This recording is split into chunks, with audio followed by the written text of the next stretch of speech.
प्यारे बच्चों, मैं दिनेश कुमार प्रधानाध्यापक आपका फिर अपने चैनल में हार्दिक स्वागत करता हूं। इससे पिछले अंक में मैंने आपको स्थानीय मान और जातीय मान के बारे में बताया था। आज हम जानेंगे महत्तम समापवर्तक हाईएस्ट कॉमन फैक्टर HCF और यूक्लिड डिवीजन अलॉगरिथम मीन्स यूक्लिड विभाजन प्रमेय। इन दोनों को हम एक साथ कैसे सीखेंगे। यूक्लिड विभाजन प्रमेय 10th स्टैंडर्ड की है और महत्तम समापवर्तक हमारा कक्षा 4 से प्रारंभ हो जाता है। तो इन दोनों को एक साथ हम कैसे सीखेंगे, ध्यान से देखिए और मेरे चैनल को सब्सक्राइब और शेयर करना ना भूलिएगा। देखिए, आज हम पढ़ेंगे महत्तम समापवर्तक और यूक्लिड डिवीजन अलॉगरिथम, यूक्लिड विभाजन प्रमेय।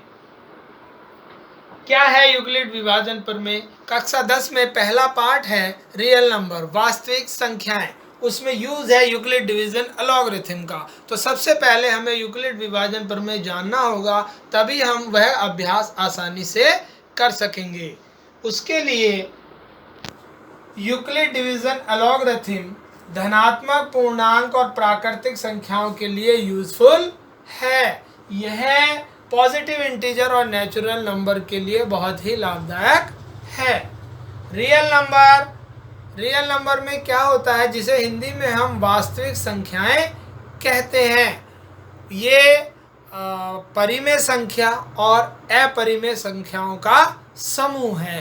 तो आज हम जानेंगे कि यूक्लिड डिवीजन अलॉगरिथम धनात्मक पूर्णांक यानी पॉजिटिव इंटीजर और नेचुरल नंबर के लिए बहुत ही फायदेमंद है। सपोज दैट हम कुछ पॉजिटिव इंटीजर्स ले लेते हैं, फॉर एग्जांपल 12, 30, 42, 18। हम किसी भी संख्या को दो गुणनखंड के रूप में लिख सकते हैं। सपोज जैसे नंबर 3 है तो हम उसे लिख सकते हैं 3 गुणा 1, अर्थात उसके कितने फैक्टर हुए? 2 फैक्टर हुए।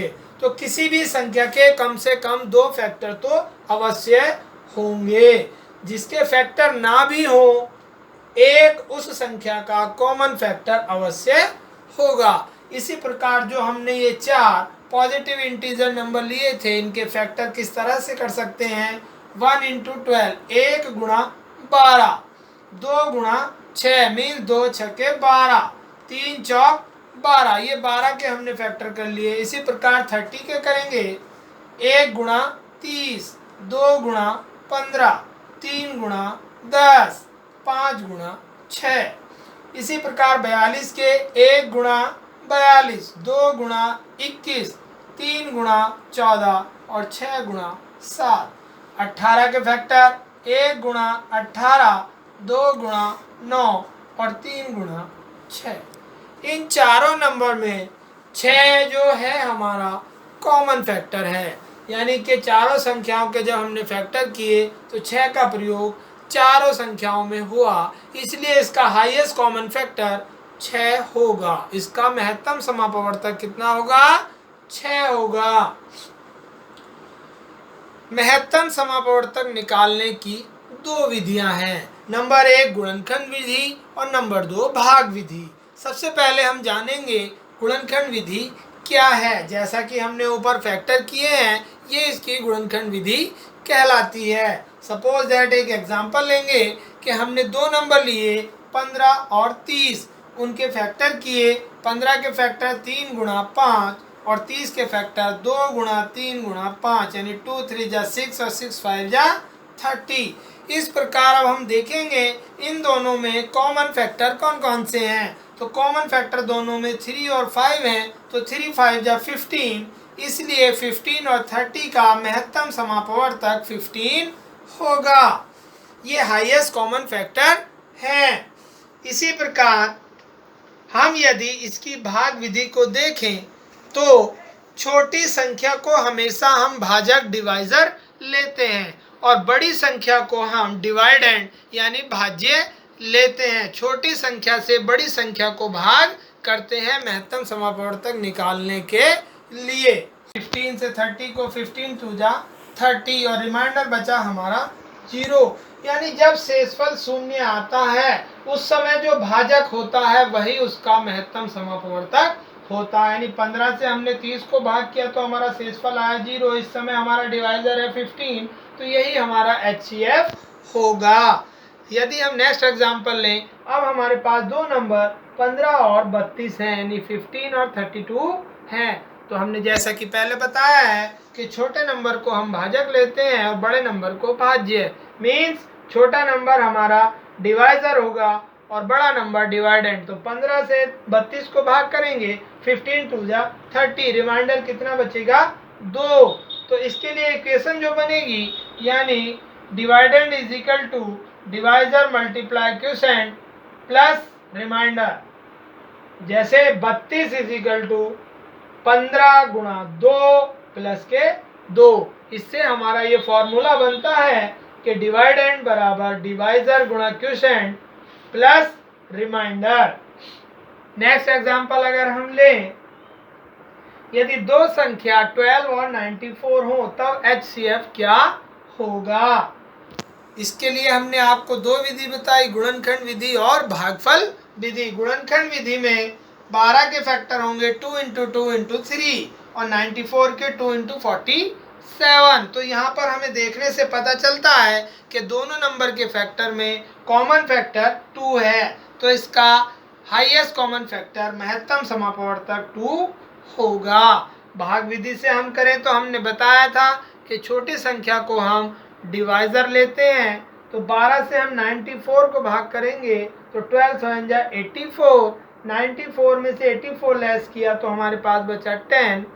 जो हमारे पास रिमाइंडर आता है उसी से हम, जिससे हमने पहले डिवाइजर यूज किया था, उसको भाग करते हैं। तो 10 1 जा 10, 12 में से 10 गया तो बचा रिमाइंडर 2, और 2 से डिवाइड किसको करेंगे 10 को, 2 5 जा 10, और 10 में से 10 लेस किया तो बचा 0। अब हमारा रिमाइंडर आ गया 0, तो इस समय भाजक डिवाइजर कितना है 2। इस प्रकार हमारा HCF महत्तम समापवर्तक 2 होगा।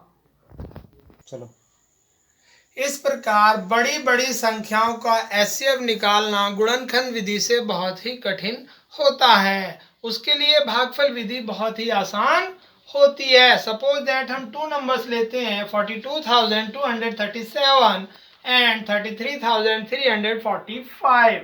इन दोनों का HCF क्या होगा। यदि हम इनके फैक्टर करेंगे तो बहुत ज़्यादा और लंबे हो जाएंगे, लेंथी प्रोसेस हो जाएगा, जिसमें गलती होने के चांस ज़्यादा होंगे। तो बड़े नंबर्स के लिए हम भागफल विधि का यूज करते हैं। तो जो छोटी संख्या होती है उसे हम डिवाइजर मानते हैं। छोटी संख्या हमारे पास ये है 33,345, इससे भाग करेंगे हम 42,237 को। जैसा कि हमने यहाँ पर भाग करते हुए दिखाया है, तो 1 टाइम्स भाग जाएगी 33,345 आएगा, फिर हम इसको लेस करेंगे तो ये हमारे पास आया 8,892। जैसा कि हमने पहले बताया है कि जो रिमाइंडर होता है उसी रिमाइंडर से हम डिवाइजर को डिवाइड करते चले जाते हैं जब तक वह शून्य नहीं आता। तो हमने रिमाइंडर से फिर इस डिवाइजर को भाग किया तो हमारा 3 टाइम्स डिवाइड किया तो 26,676 आया। इसको हमने लेस किया तो 6,669 आया। अब ये हमारा रिमाइंडर आया, इस रिमाइंडर से हमने फिर इस डिवाइजर को भाग किया, 1 टाइम्स भाग किया तो 2,223 आया। उसके बाद इस रिमाइंडर से हम इस डिवाइजर को भाग करेंगे, 3 टाइम भाग करने पर हमारा रिमाइंडर 0 आता है। तो जिस भाजक द्वारा भाग देने पर रिमाइंडर 0 आ जाए वही उसका महत्तम समापवर्तक HCF कहलाता है।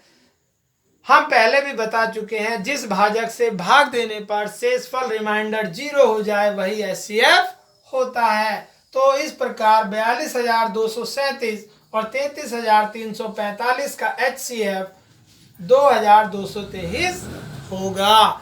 इस विधि को सर्वप्रथम यूक्लिड ने बताया था, इसलिए हम इसे यूक्लिड डिवीजन एल्गोरिथम कहते हैं। तो मैं समझता हूँ अब आपकी समझ में यूक्लिड विभाजन प्रमेय आ गई होगी। इसी के आधार पर हम समझेंगे आगे यूक्लिड डिवीजन लेमा।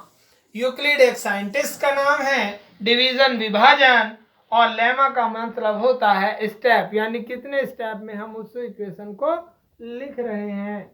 तो हमने मान लिया सपोज दैट ए और बी हमारे पास दो पॉजिटिव इंटीजर हैं, दो धनात्मक पूर्णांक हैं, कौन कौन, ए और बी। तब ए बराबर होगा B into Q plus R, जहां बी क्या है, ए क्या है, क्यू क्या है, आर क्या है, ये मैं आपको बताऊंगा। बी है हमारा डिवाइजर, ए है डिवाइडेंड, क्यू है क्वोशेंट और आर है हमारा रिमाइंडर। जहां पर 0 is less than equal to remainder is less than equal to divisor।